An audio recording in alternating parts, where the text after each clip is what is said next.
I'm your host, Jam Jam, and I'm here with my Eh, co-host. yeah, I'm Skizzle Fresh. Sweet, sweet.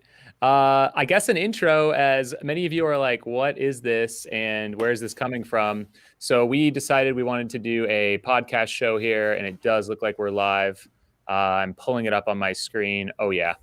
Uh, we wanted to do a podcast, a check-in, since I'm sure many of you are missing our content, our challenges, some of our videos on this content. We wanted to give you something potentially every week. We've recorded 3 weeks in a row. We've released 0 weeks in a row thus far. And so, yeah, anyways, here we are. Welcome to the Mountain Outpost pod. Basically, in this show, we are just bantering free form a little bit. We do have some topics we want to touch on this week, but in general, we just want to connect, hang out, drink a beer, and take some of your questions at some point too. So if you have those, if there are any of you here, I'm not really sure if there are, but if there are, feel free to holler, say what's up, ask us some questions. As we go through the different talking points, feel free to jump in and we'll see what. We got 9 watching. This is epic. Okay. Okay, and I think it's probably you should also note that if you are not watching this live because you're doing other things and had no idea that this existed, then we'll come up with some mechanism after the fact if you're listening at a later time to send us questions or otherwise interact. So it's all in development. It's the story of 2020. We're just figuring things out at this point. So Yeah, I think we did tech support for many minutes before all 3 shows now, and we've oh yeah. evolved a little bit. So first 2 ones, you were in Oakland, and where are you coming at to us from today? Today I am in an undisclosed underground bunker somewhere in Colorado. Nice, Yes, nice. currently, yeah, doing the holiday travel, and the public health official in me has to reinforce if you're going to travel, make sure you do it safely. So, got my outbound COVID test at the end of last week after like 8 or 10 days of isolation. And then currently isolating here until I can get my inbound test at the end of this week to make sure that I'm good to go before interacting with the outside world. So if you are doing things this holiday season, the day job tells me to tell you to do so safely. All Nice. right, disclaimer out the way. Good stuff. Good stuff. So yeah, we were just hanging out over the weekend. Desert Solstice 2020 took place.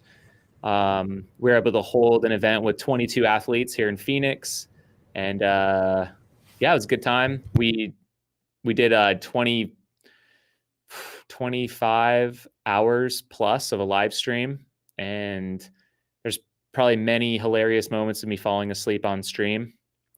And yeah, here we are. We're still here. We got some sleep. So I'm gonna crack this beer. What are you drinking tonight? Tonight I am starting because I am in Colorado What are with you drinking a tonight? Mama's Yellow Pills from Oscar Blues, which, according to Chris Mako on an earlier adventure to the Boulder area back when he still lived in Colorado, Oscar Blues has the best happy hour. So, in honor of him and in honor of Colorado, I'm starting with the Mama's Yellow Pills. What do you got?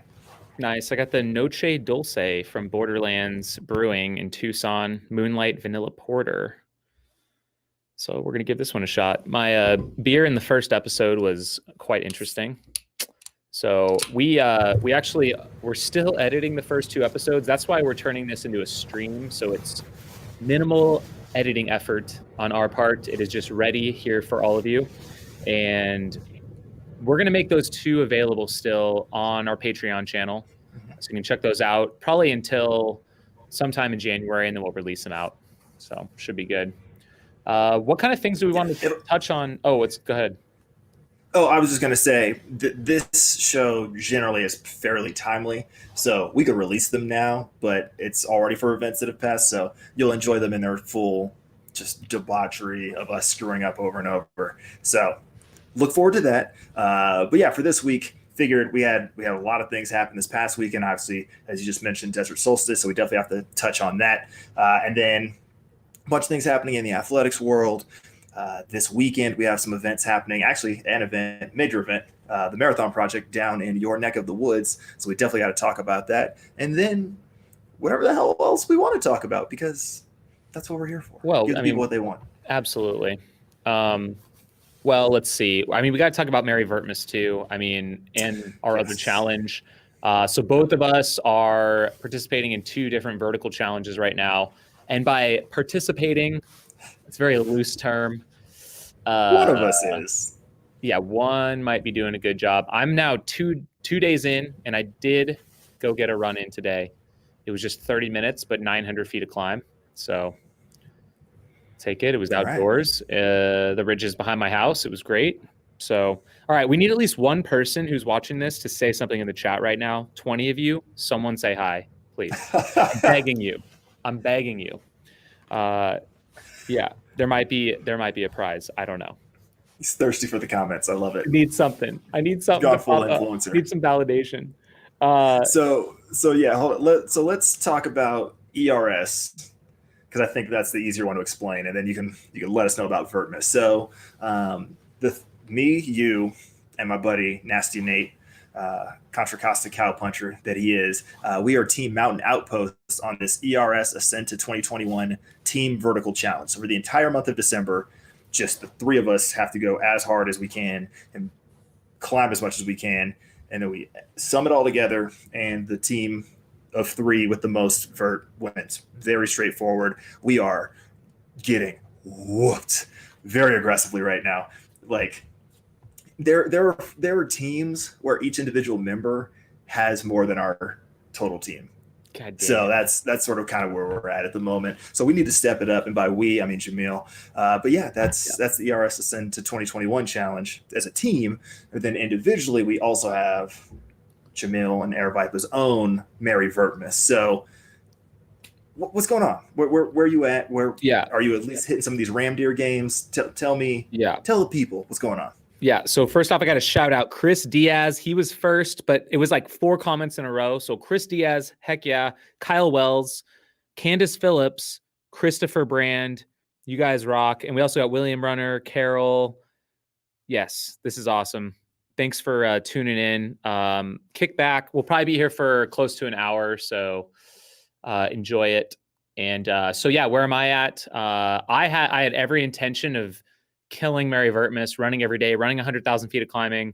And I think in the ramp up to get it released, I fell apart completely. I was not sleeping. I was trying to edit videos every night and just completely crashed and burnt out.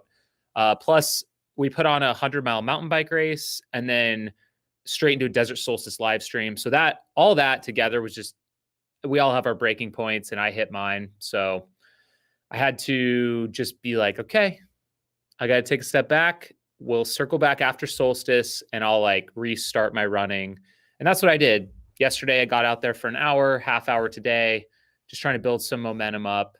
And I also signed myself up for the Cave Creek Thriller 50K on Saturday. So not a ton of climbing, but I figure it's a good way to get back on the horse, so to speak, and just kick off the training. I still got half of December left, so plenty of time to get back at it. That's the plan, basically. And that's the thing. Well, for you specifically, because you have such a huge base behind you, both just aerobically to be able to get right back into regular training and put up miles, but also because you have such a history of vert and the whole run steep get high life, like this should be no problem. I guess it's just about building that momentum so that as you start getting into January, February, peak Barkley training, that you're functional and healthy. So it's all just getting you out the door and motivating. It's all good. Absolutely. I mean, my next year is shaping up to be insane. I think I actually kind of just settled on my schedule. Obviously got back into Hardrock. Yeah, congrats, buddy. We can talk more about that. I haven't really been public about my opinions on the Hardrock lottery, but maybe we can get into it later. I got a few thoughts on that. And this is kind of a good forum to talk about it because it's like we just stuff we talk about super informally and just be real, I think we need more of that kind of stuff. So, but yeah, I did get lucky, got into Hardrock. So I'm in Barkley. I'm in Hardrock. I am planning on running Cocodona. And I'm thinking there's a chance we're redesigning the Mogollon Monster course to be point to point. And so I want to do that the first year that it happens. So be a heck of a year right And there. did you guys do an edition of Mogollon that was point to point because of snow? Did that happen one year, or am I just making things up? No, it got canceled because of a rainstorm one time. This year we had to just do the 100K, but it wasn't a point to point. But it's like James Benet kind of initiated this and this idea of a point to point Mogollon. Because Zane Grey is all along the Highline Trail, same area, and it goes west to east. Now it's more like 100K because they keep adding miles. And Mogollon does all these weird loops and out and backs, and it's just kind of a crazy crumpled course. And James is like, yo, there's a bunch more trails up and down the rim. And if you go from east to west, like you could make it 100. And so we've got it designed. Now we just need to get the permits. And our biggest hurdle for that event is Tonto National Forest is limiting us to 50 people per event, which is, and that includes your volunteers and staff. So that's brutal. It's not really feasible. So, yeah. Just make it a time trial. Every day, one runner gets to go. All the aid stations will be there. And then the next day, the second runner gets to go. And just do that for half a year. You'll be all right. Yeah. Nice. We have more than one, but yeah. So we'll see. We'll see what happens with that. That's the ways out, but maybe some restrictions will lift by then, or they'll come around. Who knows? So, yeah. Cool. Yeah, you're about to get some adventures. That's a heck of a year. So I got to really get after it. Like, can't really mess around anymore. Just got to hit the training hard. Sweet. Yeah. What is everyone drinking tonight? William Runner. Yeah. So we recapping, chat. If you're just jumping in, No Shade Dulce from Borderlands. And you're doing the... I've got the Mama's Yellow Pills from Oscar Blues. Sweet. What were you for people who... I was going to say, so some people who definitely had been training pretty aggressively as of late, more so my style, the run flat, stay low life, those folks at Desert Solstice. So obviously you literally live streamed the entire thing and were a solo MC the entire time. So kudos to you. I was there only for 4 hours in the dead of night, and it ruined me for Sunday. So I can only imagine how you're feeling. But talk to us about the race, both from you as an event organizer, but also what happened, and what were some of your takeaways? Yeah, I mean, it was kind of crazy to hold this event, I think, in the middle of the pandemic and what's going on. But we were able to get approval for the event at Central High in Phoenix, and we had a lot of stipulations in order to get us there to even hold it. It's already a pretty small event, usually 25 to 30 athletes, and we ended up with 22 starters. According to USATF guidelines and rules, which we fall under because we're sanctioned for the records and all that, we had to have athletes take 2 tests during the week of the race. So at least one had to be a PCR, preferably 2 PCRs, and you could substitute a rapid antigen test for your second one. All staff, crews, volunteers, everyone else on site all had to take a PCR test and have a negative PCR. And so, yeah, we pulled all that off, and we had to extremely limit the crew size. So almost every runner, at least at the start, had to share a crew. And later on, as people dropped out, we were able to accommodate more and more crew to kind of cycle in. And so that was definitely something new. It's never, like I said, a huge turnout, but, still limiting. And, we wish we could have gotten at least one crew for everyone, but I think it all worked out pretty well. Those that showed up, we had some good performances, most definitely. A lot of the athletes were trying to qualify for the national team to go to Worlds next May in Romania. And there was only 5 men and 5 women that had qualified thus far. So as long as the woman hit 130 and the men hit 145, they could take that last spot. And we ended up filling the team slots, and I think 2 of the men qualified. Nick and Ryan Montgomery. And then we had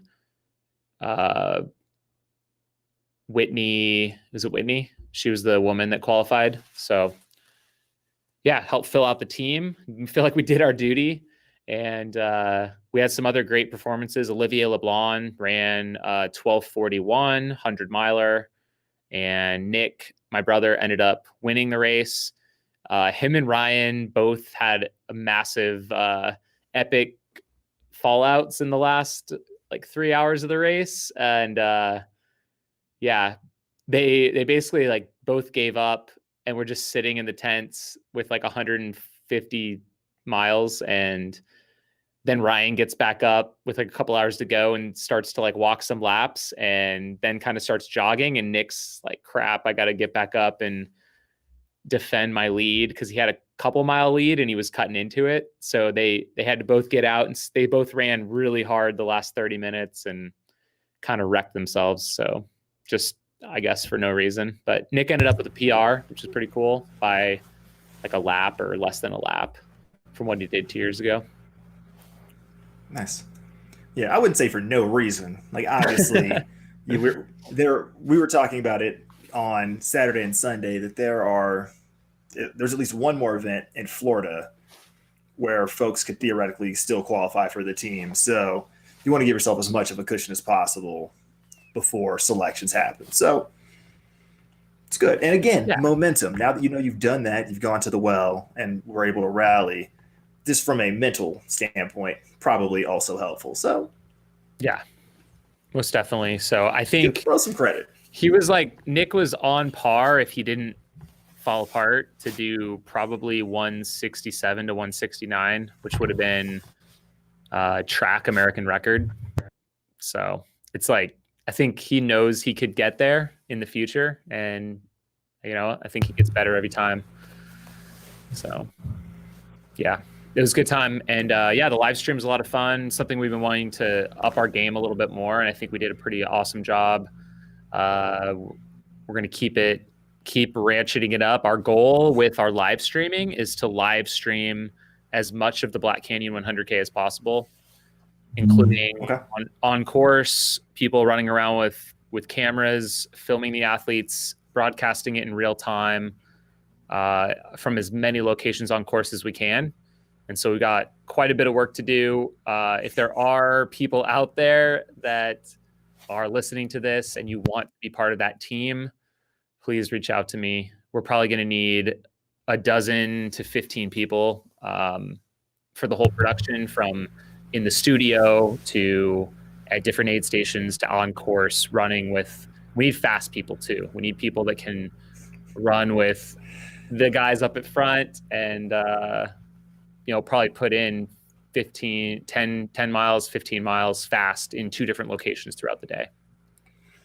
Yes, it is no joke. Like, not even from a live streaming standpoint, but was that 2019 that I was out there filming, and I was done at the end of that.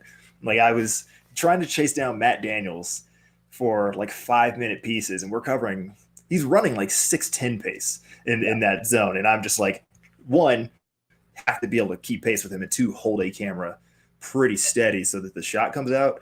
It's significantly more difficult than it looks in the final product, I will say. So if you think you're game, you should definitely get involved. It's a very entertaining and exhausting way to watch the race, but you get to see a lot of the action happen. So yeah, we might have to have tryouts, but we are going to be testing the system at Santan Scramble and at Coldwater Rumble in January. So ideally, we would get some helpers out there to test everything out and then get ready. It's like couple dress rehearsals and then get ready for game day, which will be Black Canyon. So gonna be a good time. Sweet. So that's like my spring focus before Barkley. Like, I'm gonna do no other work, just live stream. That's it. Live stream those 3 races. So, well, Black Canyon, really, that's the only goal. Yeah, Black Canyon is the big one, I think. Oh yeah.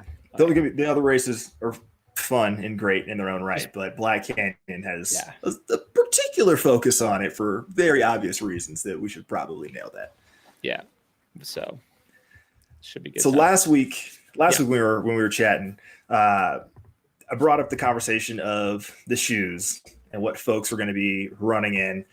A lot has happened in the shoe world, like broadly, and especially in the last 2 or 3 weeks, from what's allowed by USATF, specifically for track events versus road events, and then ultras on the track are now like their own bubble. So I gave you a task. I gave you a little bit of homework, and you and your brother Nick, to his credit, after being exhausted and probably having his feet up for the last couple of days, were able to go through some photos and chat about who was wearing what.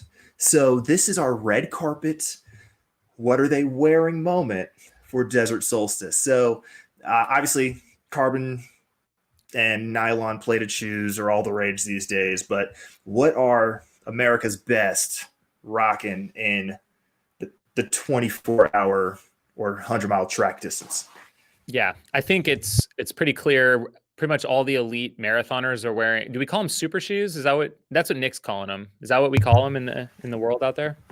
That's fine. I think that's fair at this point. We can do whatever we want. All right. So super shoes. So super shoes will be anything with these carbon or nylon plates, super cushioning / air cushion, I guess. All the above. Probably at minimum carbon plates though, or nylon plates. So yeah, I did ask Nick, and he came through and helped kind of figure all these out. We may not have all of them, but so starting out, first ones he gave, Zach Bitter and Jordan Camastro were wearing Ultra Escalantes. So I'm not familiar with which one that is. Do you know much about that one? I don't think there's anything particularly fancy about it. Yeah, I know. I think Ultra is working on a super shoe, but it wasn't quite ready for prime time. But there might have been a chance it was going to be worn, but it wasn't. So that's all I'm saying about that. Nick and Joe Schmall were wearing the Nike Vaporfly Next Percents. So yeah, that's a pretty popular one, I think, with a lot of the marathon crowd. Makes sense. Olivier had a carbon Hoka on. Nick didn't know exactly the model. It might have been I guess it was either the Carbon X or the Rocket X. I think those are the two that they have out right now. Pretty much the two, yeah. Yeah, so he's probably wearing one of those. Loretta had Adidas super shoes on. Adios Pro, I think, is the name of them. You mean the shoes that dominated the Valencia half marathon just a week ago? Okay. Yes.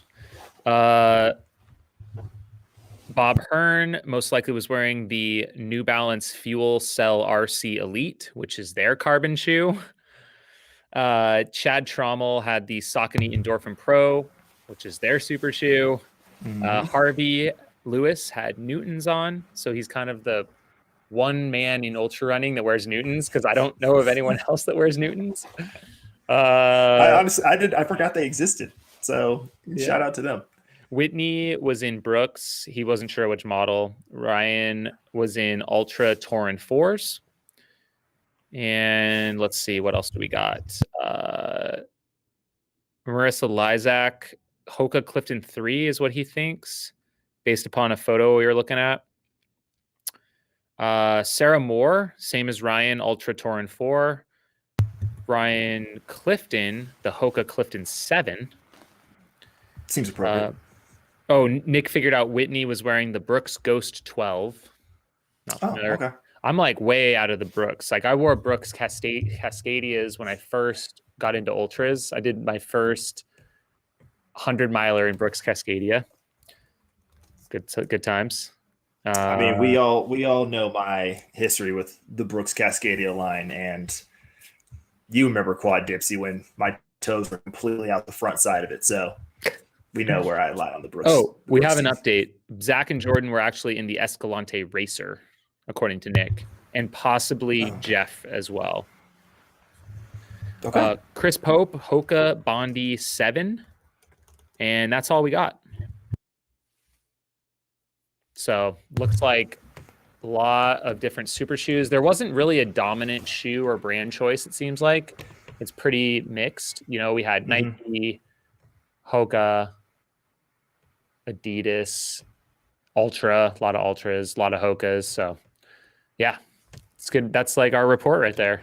I don't know. There it is. Yeah, and it all comes on the heels of USATF literally over the weekend changing their shoe regulations to be in line with the new exemptions that World Athletics are giving. So it doesn't apply to ultra distances. So, you know, CJ's 50K track record from last month will still be fine, even though he's wearing, I think, Next Percents or Alpha Flies. But all track events have to be 25 millimeter stack height or less, and the roads have to be 40 millimeters or less to qualify for Olympic qualifiers and world qualifiers starting now. So it'll be interesting to see if in some form or fashion USATF ultimately adopts that standard for the ultra side of the house as well. Gotcha. Something to keep an eye on. That would be something like just the local USATF or the USATF would decide that based upon World Athletics. Mm-hmm. Okay. Yeah, so there's a whole controversy right now because this is like the third time that World Athletics has changed what they were doing in the past 12 months, basically. And there was the whole thing right before the Olympic trials where you couldn't wear a prototype shoe if it wasn't readily available to the public. And then, you know, World Athletics just changed it where you can wear a prototype shoe, but only up to 12 months while it's in development. Then after 12 months of development, it either has to be public or you can no longer use it. And there's a whole website being built out just to watch that information. Wow. And then USATF, when they had their official meeting last weekend, basically said for Olympic qualifying and world qualifying, we're going to align with what World Athletics did, but to qualify for the Olympic trials, basically wear whatever the hell you want. But once you're at the trials, you have to be wearing a compliant shoe. So it makes for this whole gray area of, you know, somebody might pop off with something super crazy just to get to the Olympic trials, you know, a whole bunch of try to sponsor me moments. And then, you know, they do what they do at the trials. And maybe it's good, maybe it's not. So to run a qualifying race, you can wear whatever the hell you want, but then at the trials itself, you have to wear a compliant shoe, basically. As the letter of the law currently states, yeah. That's very convoluted. Yeah, it could completely change again before, you know, June in the track Olympic trials. But as of this moment, that's where we're at. And that qualifying window for the next Worlds in 2022 opens up again in 2 weeks. So it's like, so all those people are like, all right, should I just wear a compliant shoe and try to get that world standard in case I don't make the Olympic team? And it's going to be a mess. It's going to be an absolute mess. So get excited for 2021 and shoe stories being as ridiculous and nuanced as they were for all of 2020. Nice. Seems like there's just a resurgence or a lot of focus on just fast, flat road of all distances. Obviously the marathon stuff, but also ultra stuff. It just seems like it's a high time for fast running at all distances. I mean, part of it's probably sort of ingrained from like breaking 2 and seeing all the hype around that. So it's the pendulum has sort of swung from what's the craziest sort of thing you can do, you know, Barkley, Hardrock, basically your entire race schedule. And it's now gone back to the go as fast as possible and like, let's push human limits on that spectrum. And then it'll probably swing back at some point. But yeah, it's kind of a weird time in athletics. And the fact that there just weren't that many races that were officially held this year, you know, it sets up FKTs and really just like trying to hammer things. But it also meant that a lot of people had a lot of free time on their hands to just find something that they could train very specifically for and then just like blitz a time trial. Well, like you were saying, what CJ Albertson going for a 50K just like as a training run. And like, of course, like last year we had the Carbon X event with Hoka going after fast 50 mile, 100K, which is really cool to see. Like me and Nick always talked about, it'd be so cool to put on like a super fast road, 50 mile, 100K, 100 mile, just to try and, break all these world records. It seems like there's people doing that. And you got the Marathon Project event that's happening this weekend. So if people don't know what that is happening out here, I think in Chandler, Arizona, outside Phoenix, on this closed course. There's like pretty much a ton of, if not all the top marathoners in the US are going to be there. Bunch of these teams like Hoka team and stuff like that.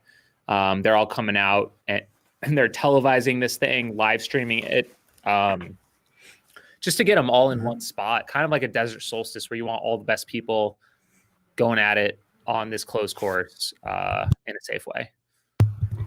Yeah, and it's when we say the top marathoners in America, we mean the top marathoners in America. So let me just pull up this list of folks who are in. It's basically 50 men and 50 women, and some pacers on both sides. The men's goal, many? Yeah. Oh, yeah. Are they doing them all together, or they have like a women's wave and then a men's wave? Is that how they're doing it? That has not come out anywhere that I've seen. It's a fair question, and the fact that it's basically a 4.3 mile loop over and over. I mean, you could theoretically put 100 people out there and it'd be mildly spaced out, but with the pace groups, I don't know how they would do that. So they might be doing it in such a way that they're letting the women go and then the men, or vice versa. Let me see if I can. They do not have a press release. Let me see if it's in the race details.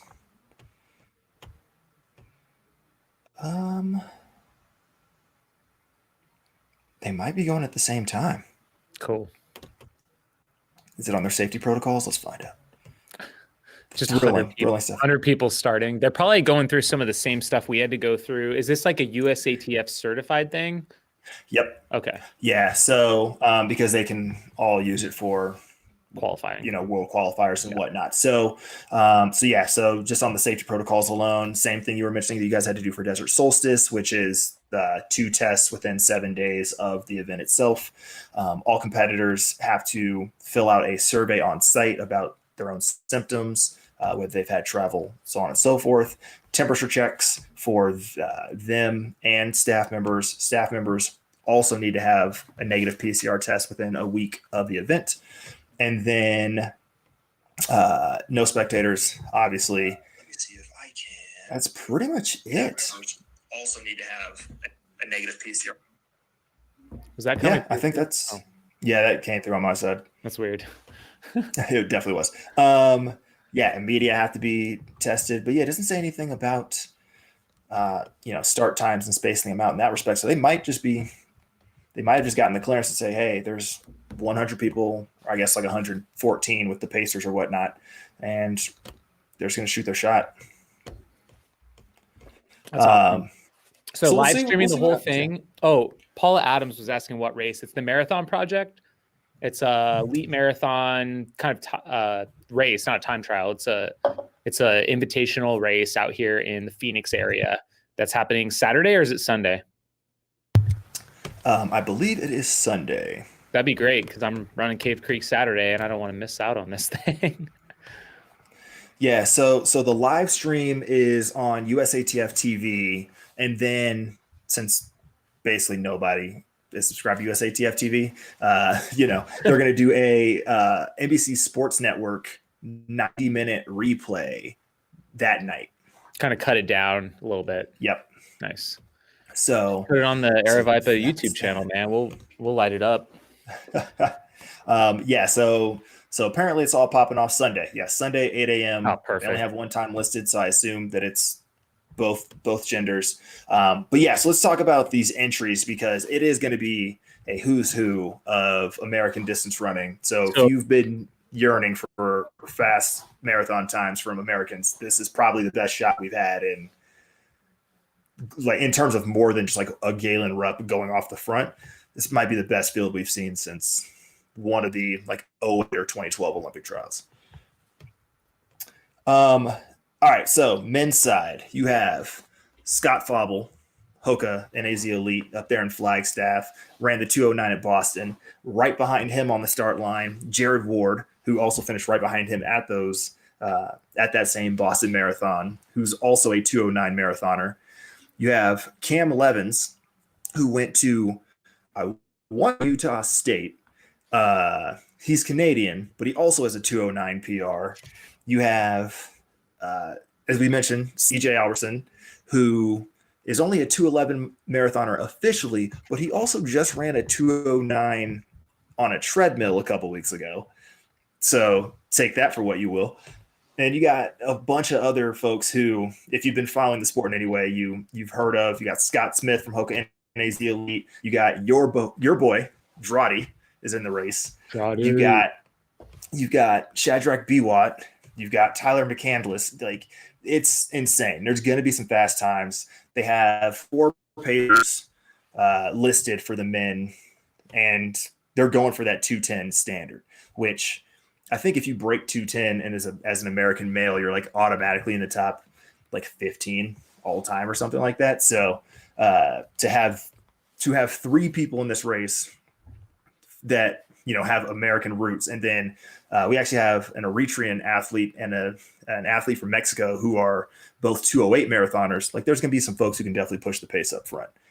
And the thing is, the men's race is actually the softer of the 2 fields, because on the women's side, you have Sarah Hall listed up front, the top PR going in, 222.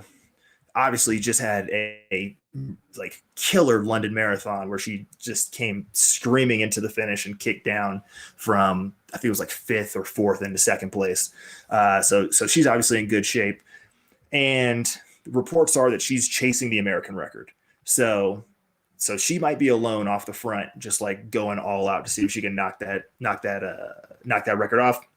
You still got Kellen Taylor from Hoka and AZ Elite. You got Emma Bates, who was at Olympic trials. You got Steph Bruce from Hoka and AZ Elite.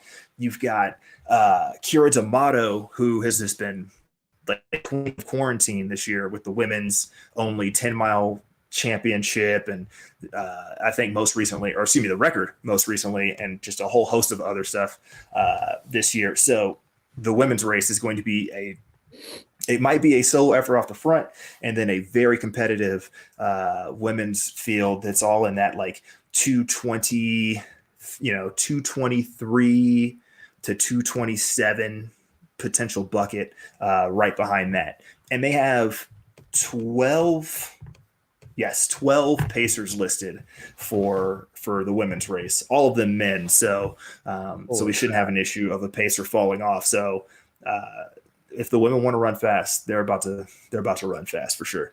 And the course is pancake flat.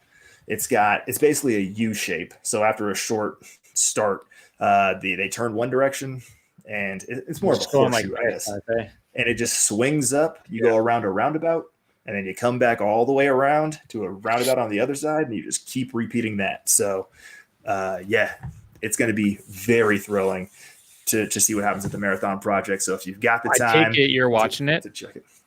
I'm gonna try. I mean, I'm at least going to follow it live on Twitter and see what's happening, because I mean, it's being put on by Ben Rosario of Hoka and AZ Elite, and Josh Cox, who's like the super agent of runners, many of them who happen to be in Flagstaff, and actually the former 50K champ. Yeah, he might still have the like road 50K American record. I was there when he set that. Yeah, so he's an amazing runner in his own right, but 2, been putting on phenomenal events for years at this point. And so he's the brains behind marketing this whole marathon project. So I'm sure we're going to have some good social media in addition to the live stream, and then obviously that NBC Sports Network stream that I'm definitely going to be watching that night. So, nice. So yeah, it's going to be a very exciting weekend for American distance running, and specifically the marathon distance. Legit. Phoenix is where it's at. We got Desert Solstice one weekend, Marathon Project the next weekend. Fast times from marathon to ultra. I mean, and this is the time of year where folks usually come out that way to train, be it they're in Flagstaff or they're dropping down and staying in the valley and doing a lot of canal running and repeats before they go to their Yeah, who did altitude I camp. So see? Shoot, who else has like been training down here? She just went. She was at Vienna, and she was like an American woman. She went to Vienna and did pretty well there. You know what I'm talking about? not off the top of my head. She was like one of the Like, maybe like second or third. I don't know if you can pull up those results. yeah, I'm gonna try to But do it she's real been quick. training in. She must be staying in like Phoenix or Scottsdale because all of her content is like in Arizona, in Phoenix area, like running on the canal, running in neighborhoods in the Phoenix area. Huh. Let's see. Yeah, I'm gonna see if I can. Oh, they're talking about next year's race. I don't want that. Give me just results. Yeah, I mean, that's the thing is I'll be like watching just like random stuff on YouTube or like IG stories and be like, oh yeah, no, I know exactly where they're running in the greater Phoenix, Tempe, Scottsdale Metroplex, just based on either apartments that are behind them or exactly where on the canal they are. Like it's very like if you're from Phoenix or you spent enough time in Phoenix, this is the time of year where you start being like, oh yeah, I got you. It's just a bummer that we didn't have the running project this year because then we could have seen a lot of these folks live in Austin and just Oh ask them man, these important questions straight up. huh? Maybe I don't know what I'm talking about. I swear it was, but I'm like, oh, 19. Oh, they don't have the 2020 results up. Did 2020 happen? Didn't it happen? What race are we talking about? That Did you one mean where all those Valencia men instead was of? that? Where was the Oh, one? All the men. you mean literally Valencia, Valencia. not Sorry. Vienna. God, I See don't know, now, man. that's right. This is why you focus on the steep stuff, and I'll focus on people trying Right. to run That's why I needed a flat little help. fast. The V marathon that just happened. So who? It's all good. Emily Sisson, the half marathon. That's who it is. Oh, okay, Yeah. cool. The New She's been Balance chilling in athlete. Phoenix somewhere. So, I respect that. Okay. anyways, we'll definitely talk about that, the results of that next week, and what went Yes. down with it. I like it. I like it a lot. Yeah, dude, I'm thrilled. It's just going to be that's the other virtual challenge I'm in. So I'm in 3. So we talked about ERS Ascendus 2021 and Mary Vertmas. I'm also a part of the Marathon Project Virtual Challenge, which is just run as many miles as you can, which does not coalesce well with trying to run a bunch of steep stuff too. What did I see? You did like But a 16 or 18 miler that was flatter. Yeah. yeah, so that's the issue with me having come to Colorado is I mean, obviously there are mountains here, but it also snows. And so I'm not going to necessarily like trek up and trek down a snowy mountain because I'm not built for that. And I'm not trying to die this week. But then trying to find runnable stuff that's like nearby and I don't have to drive to because again, I'm from California. I'm not trying to drive in the strip in the snow right now. So I did a little under 17 miles today. It only had like 700 or 800 feet of climbing. So not great for the vertical challenges, but it was a kick in the teeth, both being at altitude uh, and running in. I think Instagram told me it was 28 degrees, but my weather app said it felt like 16. So it was a 3-layer sort of day. Not in very temperate Oakland anymore. So it was a good run. It was a good run. I'm sore as hell because it was a lot of like quasi cross country skiing on stuff that hadn't been plowed. But yeah, I'm coming back. I'm gonna get back in shape, and by get back in shape, I mean be vaguely functional for a race next year and feel good about it. Maybe starts with an E, possibly. Maybe Maybe. All right. All right. well, just if I have to say that I have to be in Arizona to film now because apparently we're live streaming Black Canyon, then I like mean, you maybe, gotta put in some miles with us for sure. yeah, it'll be fine. It's cool. Let's see where the vaccine distribution is at that point, and then we'll start planning. Okay, Yeah, for sure. let I me mean, do the job. it's getting out there. They're delivering it, right? I saw it. deliveries were made in Arizona. They're unloading the trucks, so Yes, it's been very complicated. happening. Yeah, so Phoenix area, the deliveries have been made, and I think I saw the news report that the county was planning to start distribution on Thursday to the frontline healthcare Oh, so workers. they And then haven't like obviously injected the first person yet. not in Maricopa County.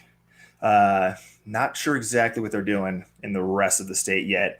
I know Navajo Nation was supposed to get their shipments today, according to press reports. So, Nice. so yeah, that's where we're at. Just making sure it gets there in one piece, and then trusting the providers are well trained to know that they have that like 3 minutes to unbox it and rebox it, or get it in the freezer. So All right. it's Let's been, do it's been it. a riveting year, guys. When you don't see me and you're like, why isn't Skylar putting out videos? This is why. It's planning for these exact I scenarios. think we So I think we need you to be doing this stuff. So please help. it's Please fine.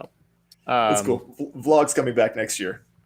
For sure. Yeah, it was funny because I went on my run yesterday and I'm just like, I think that first run back after you've been in a down cycle, you're like, I am going to die. I can't breathe. I am never going to get in shape. This is the end of the world. And then today I was like, all right. When I was running off the ridge line, I was like, I'm hitting my stride a little bit. I'm like, I can run easy. I'm flowing. This is good. This is good. So, Yeah, Brian Aaliyah in the it's momentum. chat. I'm going to do like a total like 180 turn from that whole conversation. But yeah, you feel that? You get into a groove sometimes? Yeah. Oh, yeah. It's definitely what is it? Newton's law is that an object in motion will stay in motion. You got to get the ball rolling. Yeah. So, that was my issue. The middle part of this year is it was like May and June. I think combined, I ran like 45 or 50 miles, like something absurdly low. I was running like once a week for 3 miles at a time, and every single one of those runs was absolute garbage, and I hated everything about them. I'm pretty sure I had to literally run walk a 5K at some point there. So it's good to be back to consistent training, and that's the thing. It's just getting into a routine. The body will be like, "Oh, this is a thing we used to do," and then you can elevate from there. So I'm just trying to get this baseline established, use these challenges, and then 2021 escalate. We all got big plans in 2021, that's for sure. But yeah, Brian Aaliyah says, please don't make vaccines mandatory for races. So I don't know. That's his comment. I mean, that's sort of a you issue because you're a race director. Yeah. I don't know that I see us doing that. I mean, we're all obviously we don't have the vaccine readily available yet, but we're not. I mean, most races we're not even requiring negative tests or anything right now. So that would be like another step up, but we'll see. Who knows? Unlikely, probably. I feel pretty good. It's not going to be required. Like not required. Just like insurance policies for RDs start getting pretty weird, but I would say like maybe. I mean, for people that want to take it, recommended. I would say negative tests recommended. Obviously, masking up required. Stuff like that. That's one thing I want to talk to you about because for public health stuff, for people traveling on shuttle buses for races. So we have a couple of races coming up. I mean, any face covering, cool. Should people be wearing N or KN95s ideally? Is that going to make a difference, or a surgical mask? Like what, or just a buff? I mean, what should we recommend to people if you're on a bus for 30 minutes to 45 minutes getting from the start line, parking spot to a start line? Yeah, so a few considerations that are just off the top of my head, not in my official capacity, just based on what I know. So first off, you're blowing open the windows automatically on that bus, like first and foremost, like you're trying to get transfer of air as much as you can. They don't have to be all the way down. Like if you're on a freeway or whatnot, like that might be super cold for people at like 6 a.m. But at least, have it sufficiently cracked that there's actual ventilation happening. So that's first and foremost. Obviously, you're going to want to try to space out on the bus itself. School buses aren't necessarily notorious for, giving cushioned or sort of open space too much. So you just got to figure out, hey, we're going to put one person on each row sort of thing, and then try to make sure that within that sort of 6 to 10 foot span, you only have 4 or 5 people plus Probably like them with the other. one person per seat, and maybe stagger like left and right, something like that. Yeah. I mean, if you have the luxury of doing that, and like the shuttles can run at that frequency, yeah, that's probably the most bang for your buck while still being safe. So there's that component, and then obviously the face mask. Obviously, the mask is there to protect you from infecting others.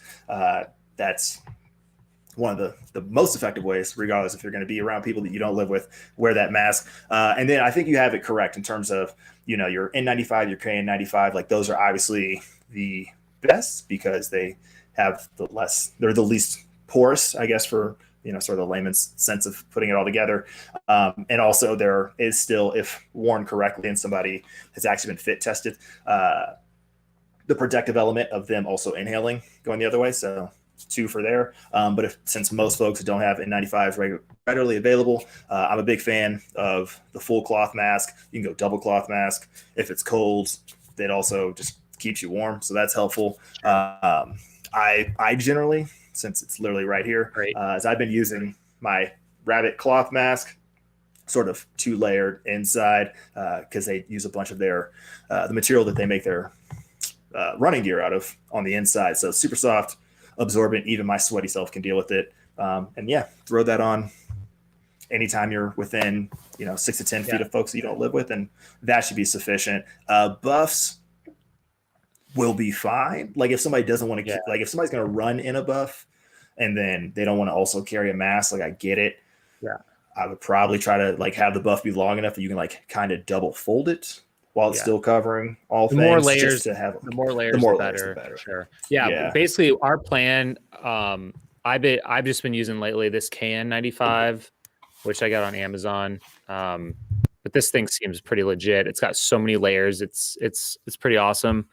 And we are actually because Cave Creek Thriller has a bus on Saturday, so like a shuttle bus, and we're gonna have plenty of capacity. But then we were gonna have these available for people just like as they board. So it's like, hey, if you don't own one of these and you want something more protective than just a buff or a head wrap, have one. And I think Black Canyon, we're going to require everyone to wear one of these. Just literally give every single person one of these as they get on, and say, even if you have your other cloth kind, this is superior, wear this, or maybe even wear your other one over top of it if you want to as well, or something. Yeah. I mean, I think that's well thought out. I've been in, county health departments where they're like, hey, like you do this for a living, so we trust you, but also you're going to wear the mask that we give you. So put this one on. So if they can do it, I think you can get away with it. You can brand it if you want. Let people, draw on it after the fact and make it an art project. That's fine. Yeah. But yeah, and double mask is cool. Like I'm nervous about putting people in a bus, right? For Black Canyon, you're going to be on there probably for an hour, 45 minutes to an hour. Like by the time you get on, you board, they get going. But yeah, we were like, if we give one of these to every person, and even if they put your own mask on top of it, if every single person wears it, not only are you probably not going to transmit anything out, you're not going to transmit anything in. So like the chance of anyone getting anything, I think, is super low if everyone's doing the same thing. So. Yeah, it's significant. It's significantly reduced, and that's all this is harm mitigation, right? It's harm reduction. And so, yes, that if everyone being compliant with that is going to make your life a hell of a lot easier, and all of those things taken together significantly reduce your it significantly reduces anyone on those buses contracting COVID or any other respiratory illness. Because here's the thing, like the winter is traditionally also flu season. We'll have to kind of see how it shakes out, because there wasn't as much travel from southern hemisphere to northern hemisphere, and that whole you can read on that. It's slow a normal thing down. That's interesting. Yeah, so the flu just might not be as bad this year as it traditionally would have been. But yeah, it just anytime you can take those precautions, we're still gonna be doing this for at least, you know, 4 to 6 months. So just buckle down, get some nice, comfortable masks. Make sure you're washing your masks. That's the thing. By giving them a fresh mask, you're actually doing folks a service, because I think folks might have gotten a little blasé on washing their masks these days. So I have for sure. But yeah, I mean, like I said, I know I would feel better. Give one of these to every single person, a brand new, fresh one. Wear on that bus. If you are taking the bus, you can also drop off. Someone just asked, can you get an Uber at Black Canyon? I mean, if you're in Phoenix, you could probably call an Uber. If you're somewhere out on course, you won't be able to. But then also you're, I guess, exposing another person potentially. I don't know. You can get an Uber, I guess, but I would say I would recommend taking the shuttle bus or getting dropped off by someone. Like I said, if you're in Anthem, you might be able to call an Uber, but I would say, who knows? You might be able to pre-schedule. Okay, that's true. I'm not totally sure how that works. Yeah, if you want to, I've never done outside an urban area, but it might be possible. An Uber might be. I'd say it's definitely possible if you're staying in Anthem area and you want to get your own Uber. Maybe try and pre-schedule that plenty in advance, because there'll probably be other people looking for it too.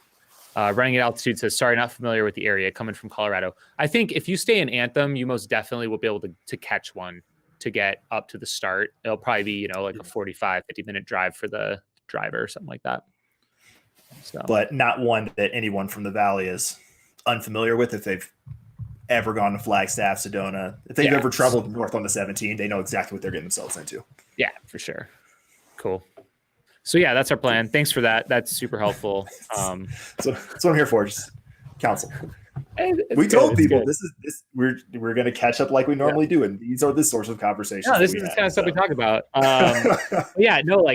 Cave Creek Thriller on Saturday. I mean, I'm gonna hop on the shuttle bus, and I'm gonna be wearing one of these, and we'll be handing these out too. So we're kind of doing a dry run because this event requires shuttles, so we're doing it. We're getting school buses, and we'll make sure we crack those windows. And I know, we actually have quite a few people. I think we have like 90 people in the 50K, which is awesome. But we'll probably have 2 buses and a lot of people. I'm sure a lot of people are going to get dropped off though, if they have that option. Yeah. I mean, it's not terribly far from the true finish line. Like, as the like 25 minutes, as the maybe. crow flies. Yeah, it's really not that bad of a drive. So, okay. No, that's solid. I'm sure we'll talk more about this as life goes on. And Black Canyon to me was like the biggest one. But yeah, I think it'll be good. Yeah. What else we got? Anything? I mean, I'm sure there's. If you guys are tuning in right now and you have questions for us, this is maybe a good time to start dropping those in the chat. If you have literally any questions for Skylar or myself, we'd love to answer them. Let's talk about how I haven't had a chance yet because I'm still recovering, but your mix, what is it? Mixmas? Oh, yeah. Very Merry Mixmas. Yeah. Yeah. So side hustle number 3 at this point. So literally before I hopped on the Desert Solstice live stream with you, I was DJing in my own apartment, the holiday set that I put out. And this dates back to actually when I lived in, actually it might even before I was in Phoenix. I used to do a 12 days of Mixmas. And so every day for 12 days leading up to Christmas, I'd put out a short mix that had, hot tracks from the year, new songs that people might not be turned on to, mixed in with holiday music. And so as life has gotten crazier and my job is significantly different now than it was then, I've had to mash it all into one. So yes, Skizzle Fresh presents A Very Merry Mixmas. I was listening to it on that very long run today. It is ready for prime time. So once we're done here, I will upload it to Mixcloud. So if folks are following me on Facebook, or I'll link it on IG, or just mixcloud.com/SkizzleFresh is where all the mixes go. We'll link it in the description of this video too. Yeah. I'm going to tell you straight up, it's not family appropriate. Like off the jump. Like I made some, how do I put this? I made some creative decisions that really spoke to the general YOLOism that was 2020. And yeah, I'm just going to leave it at that. So don't listen to it around kids. And it's pretty much a mix either designed for while you're running or working out in some variety, or while you're rapping presents and want to laugh to yourself. There's some like wordplay things that happen in there, and like there's little treats, little gifts in there for you. So yeah, so it's ready to go. I just need to export it and put it up there. All right, we'll get it up there. I want to listen to it. How long is it? It's a little over an hour 45. Okay, nice. So yeah, we are getting some questions rolling in. Lots of questions rolling in here. Okay, so before we get to those, I just want to announce that I've now changed beers. Oh, great. So I have the Angry James Tricentric IPA. So they are a brewery up here in Colorado that I only know about because the last vacation I had in Colorado, we needed to make an emergency pit stop for a bathroom. And I was like pulling up Google Maps. I was like, oh, there's a brewery 2 blocks over. And that was my excuse. And so this is to them. Nice. I am done with mine and I don't have a second. So we're doing great. In fairness, I've seen you on 2 drinks and I know I don't how that need goes. I don't need a second right now. So I'm good. Not if we're live streaming. That can get a little sideways quickly. All right. So for the 41 of you in the YouTube chat, drop us some questions or comments or feedback. Because if we don't get more feedback, we're just not going to do any more of these again. It'll be this one and done, or third and done, I guess, technically. Brian, Aaliyah, how's Nick feeling? Did he avoid any major damage to the quad or hammy? So, yeah, he said he had a rough go with the quads. He said he's not as beat up as 2 years ago when he also ran 155, so that's positive. But he said he got some Achilles tendonitis in the last half hour when he was trying to stay ahead of Ryan Montgomery. Candace Phillips, I think, might be our chat leader. Pretty close. She says, how often will you guys be putting out the podcasts?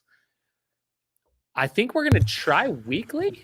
I don't know. That's a loaded question. Yes. Yeah. I mean, this live is great because it's literally already out, which is wonderful. No editing required. That does make life a lot easier. But we also historically overpromise on regularity. So you will get them hopefully weekly. We'll try to keep you abreast of, crazier life things that mean that you might get an abridged version or. I mean, I'm pretty free on the Tuesday nights or whatever. And we had about, I don't know, close to an hour of tech setup on this one, but I'm trying to get my setup dialed so we can just go into it. I mean, I had to make this whole backdrop tonight before the show and we had some echoes and things. So I think we're pretty solid. Candace also says this has been great, by the way. Keep live streaming and podcasting. So, let's talk about where this can be available. So we're going to stream this every week on YouTube and Facebook, the Mountain Outpost pages. Okay. So make sure you are subscribed to the YouTube channel at Mountain Outpost and our Facebook, and comment, please give us love. Like and subscribe. And if you prefer to listen to this, I'm going to start. Well, we had a Mountain Outpost. Didn't we used to have a Mountain Outpost? Everything was on there. We're probably just going to make Mountain Outpost podcast channel that's on Spotify and or we can add it to the Steep Life Media. I don't know which one we're going to do. We'll announce it in the next show. It'll be great. Okay, now they're used to put the new show on, but yeah. What's that? The new show used to be in an audio format. Yeah. In a couple. Yeah. So I think currently it's kind of all on Steep Life Media. We might just throw it there. That way it's all in one spot. I don't think it has to have its own necessarily because I don't know. We'll see. Yeah. Got to give the people what they want. Keep the content coming. Feedback. Love the podcast. I'll drop crying babies just to tune in. Cool. That was from Wesley David. I mean, don't literally grab or drop crying babies. That would be. Yeah. Brian Elias says, if you build it, they will come. This just needs momentum and consistency. That is the number one rule right there. Consistency. Miggy Lobos. Hey, you guys, remember the first video I saw was when you guys had a Chipotle burritos? Yeah. How could we forget any of those stupid things we did? Wesley David, this is filling the hole that Trail Currents podcast left behind. All that and more. Aw.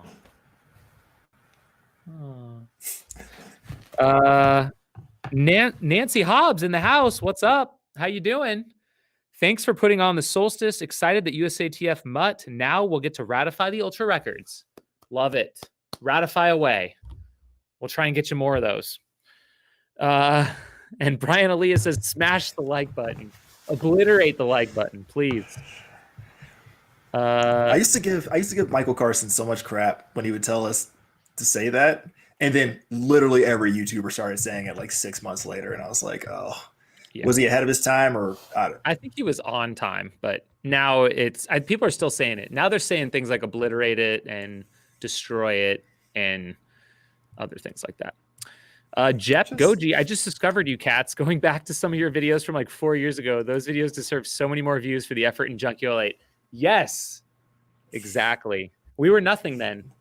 We were absolutely nothing then. Are we more now? Well, no. There was something we were. We were younger and could get away with that shit. Oh, we're going to do more. We're doing more. Where are we at? Crack a cold beer, bro. All right. Nancy Hobbs, by the way, we USATF Mutt should be reviewing the Solstice performances on January 6th on our executive committee call. We'll live stream it. I'm just kidding. We won't live stream it. We'll give you commentary. We'll talk about it on this show for sure. Yeah. Nancy, great to have you. This is so cool. William Runner, I love me some vodka and cran apple. It warmed me right up. We might, next week's show, we might have to do cocktails. Yeah. Holiday-inspired cocktails. Holiday-inspired cocktails, for sure. Right. Yeah. Oh. Yeah, I got some treats. I might have, I don't know if I can send you stuff. I got to look at the legal requirements there. I might suggest some things for you and see if you can find it. Yeah, that might be the move. But I have some ideas. We'll have a whole bar, a whole setup. What I should do, I need to build a bar behind the set here is what I need to do. We got a lot of build out to happen. It'll go well with the smoking jacket. Like, it'll give you'll go full hue at that point. You guys don't even know what's coming. Like, when we get fully operational here with Steep Life Media Studios, is going to be off the hook, off the chain. Kevin Garcia, what is your choice of holiday drink? Do they have to tune in next week to find out? Holiday cocktails with a running theme is what Nancy Hobbs says. Okay, I will say generically what my favorite drink is, knowing that it's not going to be the cocktail that I use next week. You can hold yours back, but I'll share. So, the Lactaid eggnog is far and away listen, I know that most like non-dairy things don't taste like the original, but I had a long enough period of my life where I got to drink the straight, thick, great eggnog before my body rejected it. The Lactaid eggnog is right there on par with it. It's so damn good. So that's when the holiday season comes, literally it's just the entire top row of the fridge is just cartons of Lactaid eggnog. Straight up. Like, literally, we're gonna have an eggnog cocktail next week as one of them, I'm sure. We can try. I'll see. I got some ideas I can mix with it. And then there are sort of just cold weather good themes, but I'll save those for next week. But if you are on the market right now, especially because this is the hard time where it's like the last chances to find it, Lactaid eggnog, you won't be disappointed. I better get some. Well, not the Lactaid kind. I'll get the soy nog or something like that. They got some other brands. Yeah. Nano, like Silk has one. Nano, she goes by Nano Hobbs on here, but she says maybe name them after runners. So we might have to be a little creative and come up with some, like, who knows? We'll come up with something creative. We're usually pretty good at that. We can definitely do something like that. And I'm going to extend it just a little bit wider because I think next week is our last chance to really talk about FKT of the year. Oh, we didn't even touch on that. We did not. And so save it for next week. We'll save it for next week because I want to actually do some research on this because I know that you obviously have had to think about this already. And I know a couple of the ones in play, but I got to read the whole list. Because I'm a voter. You're voting. And I'm also a voter. This is maybe unknown to the public. So we're going to drop something here. I got an email from John Medinger this afternoon because Ultra Running Magazine announced they're not doing Ultra Run of the Year, right? And a kind of a controversy, maybe. It's like, it kind of makes people that did do something. It's like, well, did they do it for naught? Anyways, he reached out. They are doing Ultra Performance of the Year, which I think that's a Oh, great compromise, because Ultra Runner of the Year, he said, I think out of the top 10 from last year, where they had 58 top performances, this year there were 13, and 4 out of the 10 had no results. So doing Ultra Runner of the Year, I get it. There's not a lot. People chose not to race because of the pandemic, and they shouldn't be penalized because of that. But there yeah. were some performances that happened that should be talked about, and we can talk about them next week. So we'll do, I think, deep dive into Performance of the Year, and FKT of the Year would be legit. Okay. So next week, that's what you guys can look forward to. That's your post Hanukkah, pre Christmas gift next week. Yeah. Is a voter himself and a dude who refuses to do any of those events talking about them. Yeah. It'll be great. We had one more good one here, to both of you. What race have you always wanted to run but haven't at this point?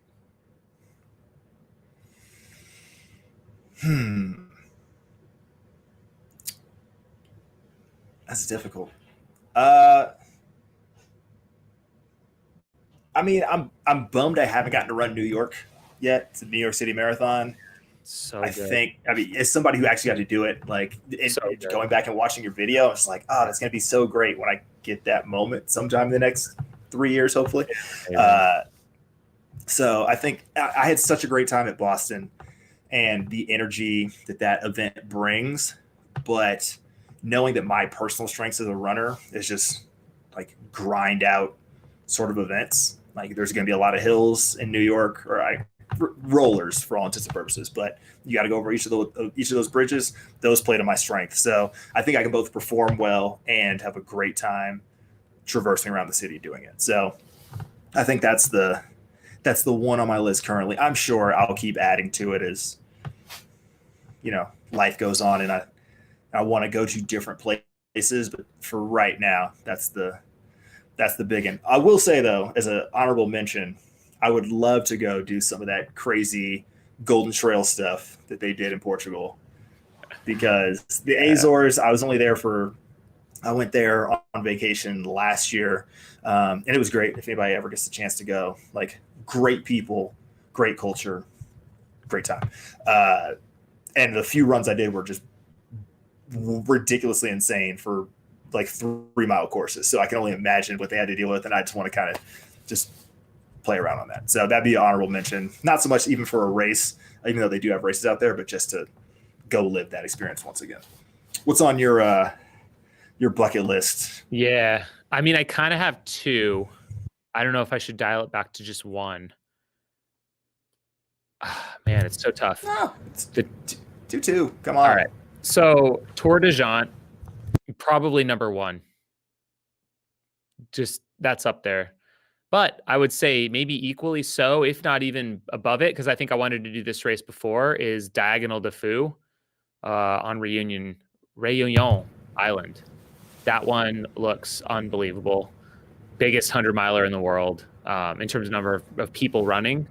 You're running across a whole island, volcanoes and stuff. It just looks, the atmosphere seems crazy. I got to run Transvolcania, which is a really awesome race. And it's like another these island races. There's just like the Azores, like I think there's just something to this running across these island nations where it's people that everyone knows what's going on. And it's like they have all local runners, and then people from around the whole world descend on the island.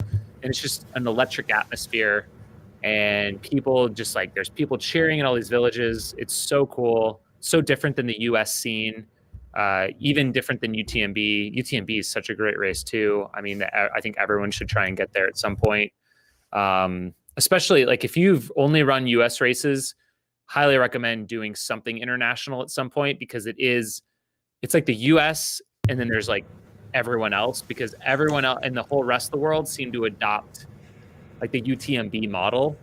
And I think it's different, and I don't like it all the time, but I do think it's very cool because they make it such a hyped up big deal and a huge production We don't get that huge production in the US very often. Maybe you feel it. It's like, I don't even know anywhere you get it. Maybe Western states.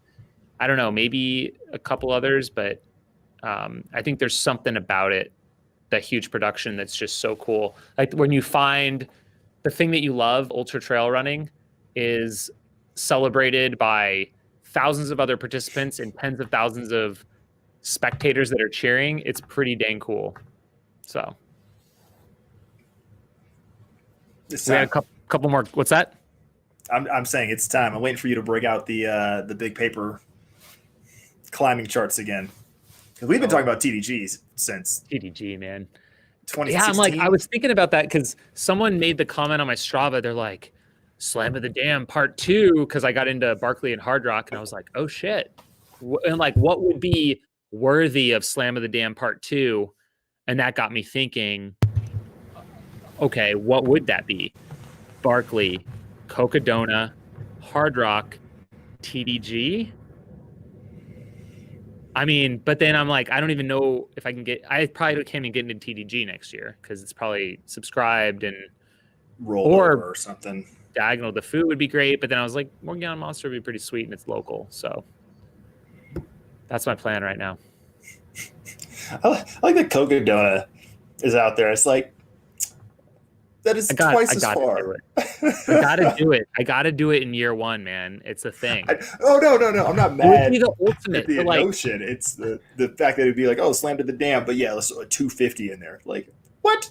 It's not Slam of the Damned hundreds. It's just Slam of the Damned, and that one's. And it would be the thing that's crazy. It would be smack in the middle of Barkley and Hardrock. Correct. Like in my head, it's like, okay, do them as like 70-mile training days, I guess. I would just go for it, man.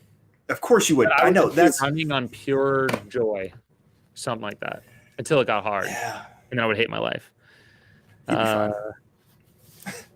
Man. Oh, Wesley David wants to know that Skylar's shirt is telling me that I smell very, very what? What do I smell like? I'm concerned. You smell very flammable. Yes, so it's a Schitt's Creek reference. If you know, you know. If you don't know, you need to go watch Schitt's Creek. That's your holiday binge. I know you don't know personally, Jamil, but that's what I'm here for, to help you stay pop culturally relevant. Thank you. Where would I find Schitt's Creek? Netflix. I don't have that. I will listen. I have an extra profile. Okay, great. I will make you a little Jamil. Here's the thing. I will not only make you a profile on my Netflix so you can log into it. I will personally go in there and start dropping things into the list that you need to watch. This is so we're gonna be in the running for Bromance of the Year if we keep this up. No. This isn't a bromance. This is like a mentorship. Okay, this is me trying to help you grow as a person. I can get socially and pop culturally and all the other things. Listen, I don't bring a lot to the running side of the house, but I watch a lot of trash TV, so I can definitely get you up to speed. Perfect. This is great. We'll talk about it next week, maybe. Okay. All right, great. I think that's it. Let's wrap this one up. This has been fun. This has been great. I like the live, compared to the last 2 weeks, I like the live version. This is great. Also because now I don't have to feel really bad on a Tuesday morning when I realize that I haven't yet edited last week's show. So that's great. I'm okay with it. We're fine. Just got to make sure we don't pop off and do anything too bad, but that's fine. And then like the last step, I just need to get the audio version up like immediately. So I'm going to figure that out right after this. And so if you have been watching on YouTube during the live, thank you so much for the questions or just for viewing. You heard what to do. Like, comment, subscribe, tell a friend to tell a friend, because now this is a weekly thing. And if you hold us accountable, at least we have feelings, and we'll feel bad if we don't do this weekly, or at least as close to weekly as possible. So make it happen. And then if you're on the audio format sometime in the future, we don't have an email address, but you can find us on Facebook at Mountain Outpost and on YouTube at Mountain Outpost, and tag us, drop in the comments, let us know what questions you have, and maybe you'll get it answered on next week's show. So, on topics, if you have topics, things you want to Yeah. have us just chat about. I mean, Get what's at the us. rage these days? People are like, join our Discord or something. I don't know if we're gonna get into that. No. We'll see. We're not doing that. Greg Langtot, shout out. Pacific Coast Trail Runs is in the house here. What's up? Thanks for tuning in. So yeah, I gotta get one in. I guess the what we can do is, as long as we have the tech dialed, I think we'll announce it in advance next time, like next week. Like if we can settle on thing. Yeah. If we can like settle on a consistent time, or if we can at least agree, the morning of on what time we're going to get it going, we can say, hey, tune in at this time, grab your beers and let's go. Yeah. It'll pretty much always be Tuesdays, I imagine. Tuesdays around 7-ish. So 7-ish Arizona Mountain Time. Right. That's right. 9 Eastern, 6 Pacific. Seems like a reasonable time. 4 in Hawaii right now. Yeah. And 11 a.m. in Guam, I think. So keep it rolling around the world. All right. Thanks so much, everyone. Thermonuclear Always tactical nuke. It says thermonuclear tactical nuke, that subscribe button from orbit. That was a comment. And we're going to close it out with that. Yeah, please. Thanks for tuning in. Episode 3 of Mountain Outpost podcast. If you want episodes 1 and 2, join the Steep Life Media Patreon. Patreon's going to be on a rise here pretty soon, so we appreciate your support. We'll see you guys. We're going to end this now. Bye.